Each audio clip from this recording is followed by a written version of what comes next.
20 минутта жасалатын кешкі ас. Баршаңызға қайырлы күн, сіздермен Ақерке.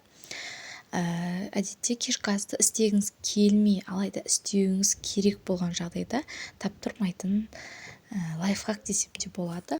Ал ендеше бастайық. Ең алдымен картопты видеода көрсетілгендей етіп тураймыз. Қызып тұрған табамызға аз ғана майымызды құйып, осылай 10 минуттай қуырып алатын боламыз. Осы аралықта бір пиязымызды майдалау етіп турап алатын боламыз.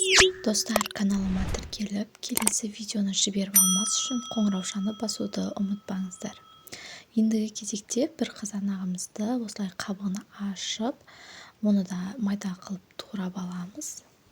Ендігі кезекте өздеріңіз қалаған шұжықты, яғни колбасаны осылай аз мөлшерде алып турап алыңыздар. Міне бізде картоптарымыз осылай сарғылт түсте болған кезде бөлек ыдысымызға салып аламыз.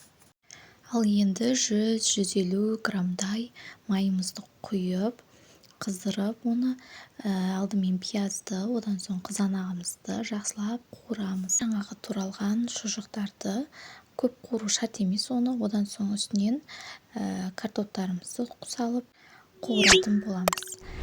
Дәміне қарай тұз, жарты шай қасық паприканы салып, жақсылап араластырыңыздар.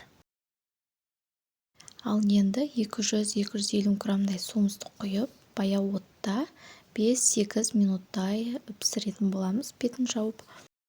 Ендігі кезекте 2 жұмыртқамызды жарып, шым-шым тұзымызды салып, жақсылап оны араластырып, тағы да 4-5 минутқа қалдырамыз. Сіздер қалауларыңыз бойынша жұмыртқаның санын көбейтсеңіздер болады.